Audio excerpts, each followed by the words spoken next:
Vamos a continuar con esta serie de videos que ilustran cómo construir ciertas herramientas estadísticas que son útiles para los cursos universitarios.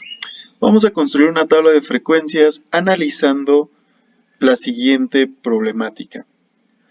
Existe una compañía de seguros automotrices la cual realizó un estudio de 72 clientes, los cuales lo contrataron en el periodo de marzo a abril. Esto para identificar cuáles son las edades de mayor riesgo y aquellas que mayormente contratan tales servicios. Para realizar lo siguiente se recopilaron los 72 datos que se muestran a continuación y que muestran las edades de los conductores. Pero, ¿cómo vamos a resolver este problema? Es decir, ¿cómo vamos a identificar la edad de riesgo y aquellos que contratan más? Pues vamos a analizar la tabla, ¿de acuerdo? Entonces esta es la tabla de todas las edades que se realizaron en el estudio. Vamos a identificar aquellos datos que son relevantes para el estudio. El primero que tenemos que calcular es el número de datos. Entonces el número de datos lo voy a calcular con la función contar. Y la función contar me va a contar cada uno de estos valores que se encuentran en mi tabla. Cierro paréntesis y me dice que hay un total de 72 personas que contrataron el servicio. Para analizar necesito también los valores extremos, que es el máximo, uno de ellos. Entonces la función max me permite encontrar el valor máximo de cada uno de esta tabla. Y asimismo el valor mínimo con la función min. Con la función min encuentro el valor mínimo de la tabla, que resulta ser 85 y 17. Y el de 17 está por aquí. Y asimismo 85. Entonces vamos a continuar. Estos dos valores se vuelven muy importantes más adelante. Entonces vamos a continuar. Y el rango es otra cosa muy importante para construir una tabla de frecuencias. El rango es el valor máximo que se encuentra en esta celda menos el valor mínimo. Entonces la resta de ambos valores extremos que resulta ser 68. ¿Cómo calculo cuántos intervalos va a tener mi tabla de frecuencias? Nosotros utilizamos la ecuación más exacta o para nuestros fines la que contiene una mayor precisión, que es igual a 1 más 3.3 por el logaritmo del número de datos, que es 72, que se encuentra en esta celda. Damos Enter y me dice que tengo que construir mi tabla con 7.1 intervalos, pero recordemos que no existe intervalos decimales, por lo tanto tengo que redondear. Y esto lo hago con la función redondear punto más. El 7.1 está en la celda F26 y voy a redondear a 0 decimales. ¿Por qué a 0 decimales?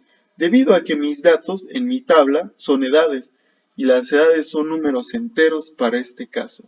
Entonces yo tengo que redondear a números enteros. ¿De acuerdo? Entonces me dice que tengo que construir una tabla con 8 intervalos. Asimismo, ¿cuánto es la amplitud de esta clase? De clase a clase, ¿cuántos valores tengo que sumarle? Eso lo calculo con el rango. Selecciono el rango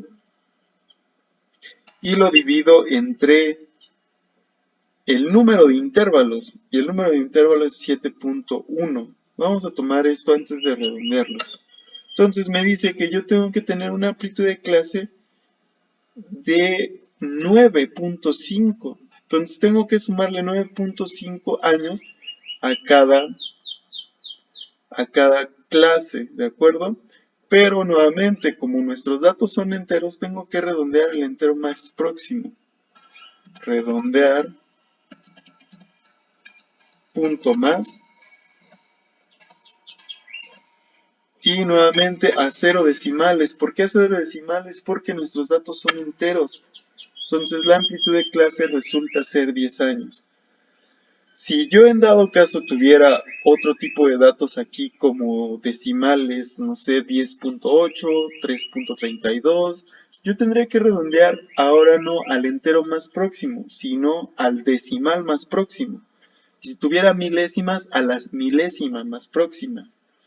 ¿De acuerdo? Entonces, eso es como funcionan este tipo de redondeo en estadística en estas tablas de frecuencia. Vamos a tener un valor que es muy importante, el cual voy a determinar más adelante, que es la diferencia. Entonces, con estos datos relevantes, yo puedo construir ahora mi tabla de frecuencias. Mi tabla de frecuencias va a tener una frecuencia absoluta, acumulada, relativa y porcentual. Asimismo, voy a tener intervalos de clase, que estos se determinan meramente con los datos relevantes. Vamos a iniciar a construir cuántas clases tengo y los límites inferiores y superiores por clase. Entonces, el número de clase me dice que yo tengo que tener 8 clases. Entonces, vamos a escribirlas.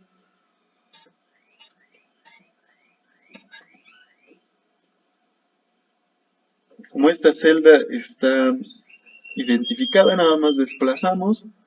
Y una parte importante, ¿cuál es el límite inferior de la primera clase? El límite inferior de la primera clase es el valor mínimo en todos los datos de las edades de los conductores. Por lo tanto, es 17. Seleccionamos 17, damos Enter. ¿Y cómo calculo el límite superior de la primera clase? Pues el límite superior es el límite inferior más la amplitud de clase, que es 10. Entonces, 10 tengo que sumarle al límite inferior 10, pero este 10 está en esta celda, ¿de acuerdo? Entonces, hay que poner atención aquí. Sumo 10, pero este 10 siempre tiene que ser fijo, este 10 es constante. La amplitud de la clase siempre tiene que mantenerse constante entre las clases. Por lo tanto, lo tengo que fijar con fin F4. Lo que agrega esta combinación de fin F4 me permite establecer una referencia absoluta. Damos Enter y es 27. Aquí es donde nuestro estudio cobra relevancia. ¿Cuál es el límite inferior ahora de la segunda clase? El límite inferior de la segunda clase no puede ser 27 porque 27 ya está establecido como el límite superior. Por lo tanto, yo tengo que encontrar un número que evite que yo aquí escriba 27 nuevamente. Este 27 ocasionaría que existiera un conteo doble, tanto para la clase 1 como para la clase 2. Entonces yo tengo que encontrar un número que evite esta duplicidad, y ese número es 28. ¿Pero cómo obtengo 28? Pues yo tengo que sumarle a 27 1. Por lo tanto, aquí hemos identificado quién es la diferencia. La diferencia siempre tiene que ver con nuestros datos. Si nuestros datos son enteros, la diferencia es 1. Si son millares, puede ser 10. Puede ser 1 también. Puede ser miles. Entonces, esta diferencia depende meramente del problema. Si tengo milésimas, puede ser una milésima. Décimas, una décima la diferencia. Pero en este caso, como nuestros datos no son tan grandes, nuestra diferencia es 1. Entonces, vamos a continuar. Entonces, yo al límite inferior de la clase 2 tengo que sumarle 27 más la diferencia. La diferencia es 1. Fijo nuevamente, fin F4 y me da 28. Continúo repetidamente con el segundo límite superior, que es 28, más la amplitud de clase, que es 10, fin F4. ¿Por qué estos valores son constantes? Entonces, si se dan cuenta, estas celdas ya están identificadas y programadas, entonces simplemente desplazamos. Entonces, obtenemos un límite de clases con dichos intervalos. Entonces podemos continuar con nuestra descripción y de cómo ir describiendo el comportamiento de de estos sistemas, ¿no? Entonces vamos a continuar. Yo tengo que la marca de clase es la suma del límite superior más el límite inferior entre 2. ¿Por qué entre 2? Porque es un promedio. Entonces, yo tengo que realizar esta operación. Entonces, esta primera celda ya está identificada. Normalmente desplazamos hacia abajo y obtenemos la marca de clase para cada uno de ellos. Vamos a obtener la frecuencia absoluta. La frecuencia absoluta se obtiene seleccionando. La frecuencia absoluta se obtiene seleccionando toda una columna donde voy a insertar mi función. Pongo insertar función y busco la función de frecuencia. Busco la función de frecuencia. Si no les aparece la primera, pueden buscarla aquí. Y me da la función de frecuencia. La función de frecuencia necesita dos argumentos. Los datos, que los selecciono, y es mis datos originales. Continúo y los grupos van a ser las clases que acabo de describir y las tomo como el límite superior. Sin embargo, aquí cuando voy a aceptar, Excel no me calcula todas estas operaciones, debido a que Excel no identifica esta columna como una matriz. Entonces, para que la función de frecuencia resulte efecto, tengo que utilizar esta combinación de teclas. Tiene que ser así simultáneamente porque si no puede ocurrir un error. Entonces oprimimos F2,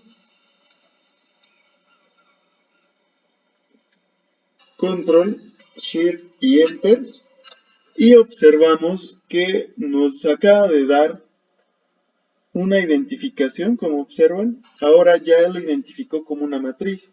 Entonces obtuvimos todas las frecuencias de una manera muy rápida. Pero ¿cómo comprobar que este resultado es exacto? Si la suma de todas estas frecuencias nos da el número de datos, significa que es correcta nuestra aseveración. Entonces, nuestra función, disculpe. Sumamos y en efecto hemos encontrado que la suma de las frecuencias es igual a 72. Por lo tanto, nuestra frecuencia absoluta se encuentra correcta. Vamos a continuar. ¿Qué es la frecuencia acumulada? La frecuencia acumulada no es más que la suma de las frecuencias.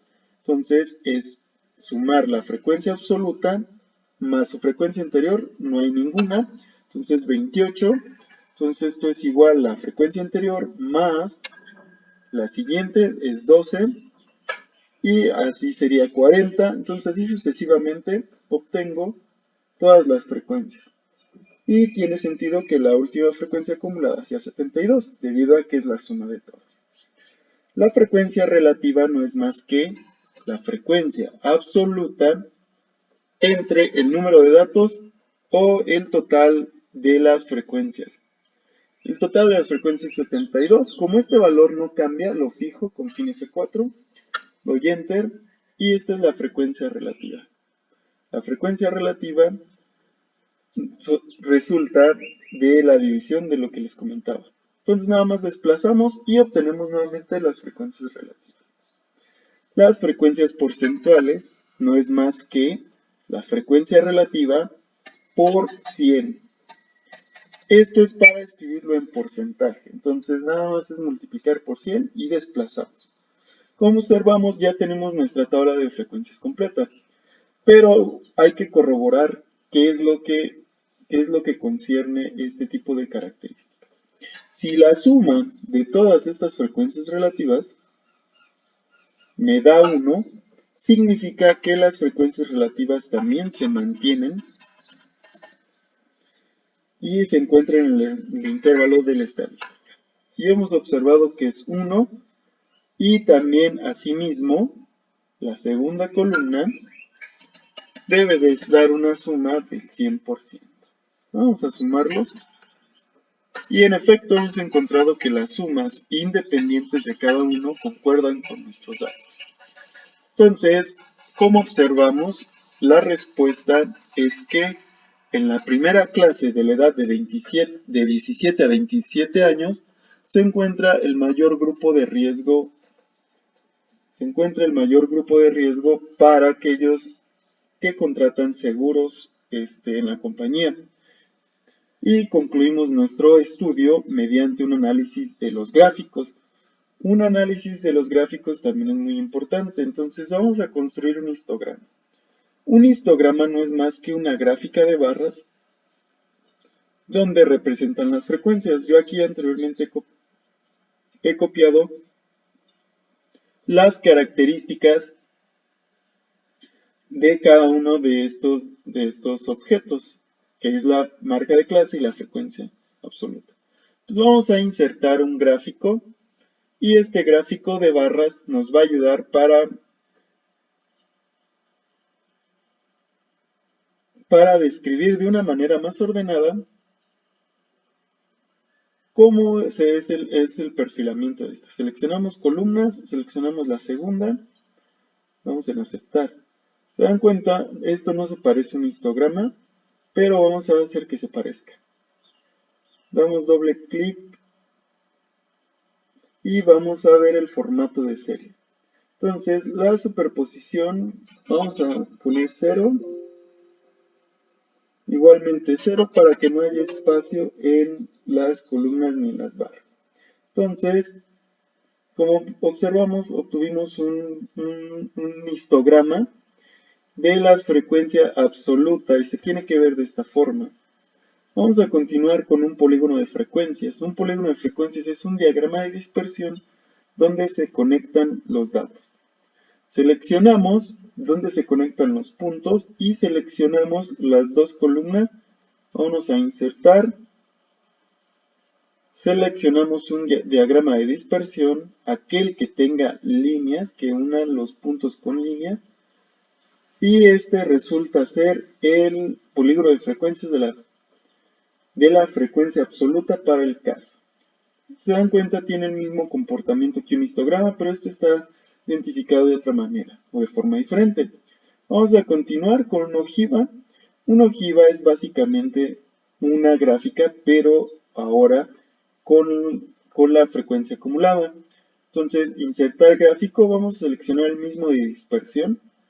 Y este gráfico de dispersión es equivalente a el que usamos en un polígono de frecuencia. Sin embargo, se llama ojiva porque se utiliza la frecuencia acumulada estrictamente. Vamos a continuar con un gráfico de tallo y hojas. Aquí yo escribí los datos. Son los datos de una manera descendente de nuestra tabla total. O sea, todos estos datos los puse en una sola columna. Vamos a regresar. Y una vez que tengamos todos estos datos, pues simplemente los ordenamos con la función ordenar en Excel. Entonces se dan cuenta, me ordenó del más pequeño al más grande. Por lo tanto, como estos datos, si se dan cuenta, podemos representarlos como decenas, estos datos meramente pueden realizarse, identificarse por decenas de 10, 20, 30, 40, 50, etc. Por lo tanto, identificamos que en un diagrama de tallo son las decenas. Entonces, la primera decena es 1, corresponde al valor de 1. Pero, ¿cuáles serán las hojas? Las hojas son las unidades restantes del valor o del dato que obtuvimos. Entonces, es como si tuviéramos 10 más 7 sería 17. Entonces, esto es como separar en partes el dato y escribirlo como un tallo y como una hoja. El tallo y la hoja pueden variar. Entonces pueden ser decenas, centenas, milésimas o lo que estemos representando. Vamos a continuar para un diagrama de tallo y hoja. Entonces identificamos el primer valor, el primer tallo, que son las decenas del 10. ¿De acuerdo? Entonces, vamos para clarificar un poco mejor, entonces todas las de 10 serían estas. Entonces vamos a continuar con el número restante, que es 7. El segundo número sería 8, 8, 8, 9, 9, 9. Como observamos, los valores restantes son el dígito de la derecha que corresponde a las hojas y el número de la izquierda corresponde al tallo. Y así sucesivamente. Ahora para la decena 20, seleccionamos todos aquellos valores que corresponden o que estén en el intervalo de 10 a 29, de 20 a 29. Entonces, esto sería nuevamente, ahora el tallo sería 2 y el gráfico de las hojas, o el resultado de las hojas sería 0, 0, 0, 4 unos, 3, 4 cuatros,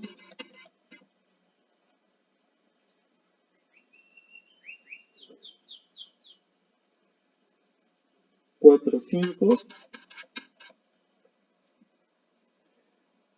y 2 8, ¿de acuerdo? Entonces, así sucesivamente tienen que realizarlo para 3, 4, 5, 6, 7 y 8, que sería 80, 70, 60, y de este lado pueden el dígito sobrante o el correspondiente. Así se crea un diagrama o un gráfico de tallo y hojas. En Excel vienen otras opciones, pero para nuestro curso es algo avanzado, por lo tanto decidimos hacerlo de esta manera manual. Vamos a terminar con el turno gráfico, que es un gráfico circular. Este gráfico circular compete meramente a una gráfica de pastel. Seleccionamos la gráfica porcentual, de las frecuencias porcentuales, disculpen, e insertamos un gráfico de pastel que se encuentra aquí. Entonces puede ser cualquiera, normalmente yo recomiendo este y ya obtuvimos un gráfico de pastel, el cual nos dice que la frecuencia, también igual, corresponde a la primera clase, que es un 38%, que es la clase más grande. Entonces, de esta manera se realiza un análisis para construir una tabla de frecuencias y para describir cómo representarlo, ya sea mediante diferentes gráficos. Espero sus comentarios abajo de la liga, entonces continúen estudiando.